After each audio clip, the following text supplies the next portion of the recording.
is the Whitefish Range. For 50 to 60 miles, it rolls on down to the town of Whitefish. We have forests that are dense, intermixed with spruce and larch, and provide great wildlife habitat.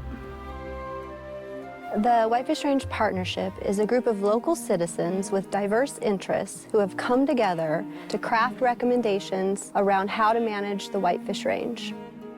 What we're looking at here is part of what we agreed upon in the Whitefish Range Partnership. Down here, part of the land would be designated for logging, and then another part would be recommended for wilderness.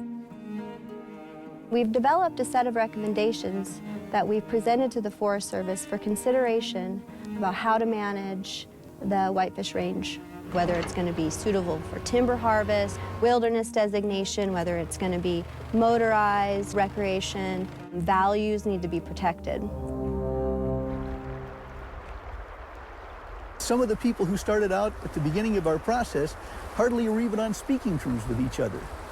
But they recognize that if you go into this kind of a process recognizing that everyone's entitled to their say and no one's entitled to their way, and if they can accept that from the beginning, it'll work. Everybody here has a legitimate stake in the management of the Whitefish Range. The wilderness advocates supported the increased timber harvest, and the timber advocates supported the increased wilderness area. And I don't think very many people around here would have thought that was possible when we started. This stand is a good example of the type of forestry we're trying to promote. We practice what we call best tree management, where we focus on what we're leaving behind, not what we're taking. My name's John Frederick. I've lived in Polbridge, Montana for 34 years. As far as wildlife goes, it's the grizzly bears are the big attraction here. They value bears up here, which isn't everywhere, but they really do up here. What I worry about especially is development. More houses, more people, more pets, more people that don't know how to deal with bears, and people just unfamiliar with the area, they don't have a feeling for it. We have proposed wilderness, but they're not federally designated as yet. The Whitefish Range needs the protection of wilderness. The grizzly bears here can spend time in southeast British Columbia, then come down into the Whitefish Range, and then cross into Glacier National Park and go up into Waterton Park in southwest Alberta. And you're still talking about one individual bear. Part of the motivation behind the Whitefish Range Partnership and the work that's being done there is that in British Columbia, north of the boundary, the provincial government there gave up their oil and gas and mining rights in their portion of the range and the watershed. There's actions that are taking place on both sides of the border that are actually raising the bar for the landscape, increasing the ecological integrity of the landscape to ensure that it is this way into the future.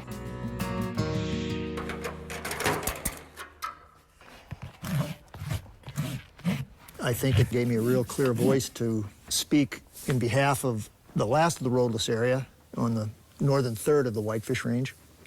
I'm a real wilderness person, but I also have been on the working end of a chainsaw and worked in the woods and operated a small sawmill up there. So I have been on both sides of the fence.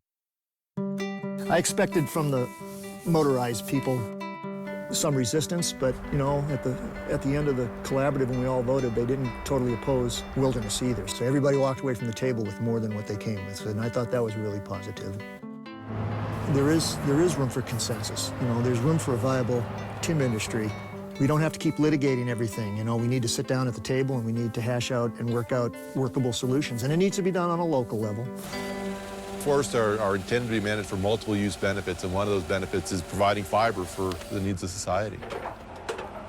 Ultimately, the plan we came up with, I think it was a very good plan. It was a balanced plan. It looked at all the competing uses up there and found a place in the landscape for just about everybody. I think the Forest Service is looking for new ways that they can engage the public in a more collaborative and inclusive way. And I think the partnership is a good example of one way that a community can do that. I do think that we all learned that conflict doesn't get you anywhere, but actually trying to listen and understand other people's issues and then come up with solutions is a positive way to work.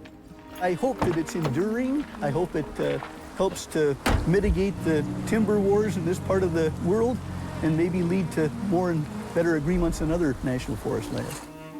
Right now, the animals have space, we got space, and we're all friends.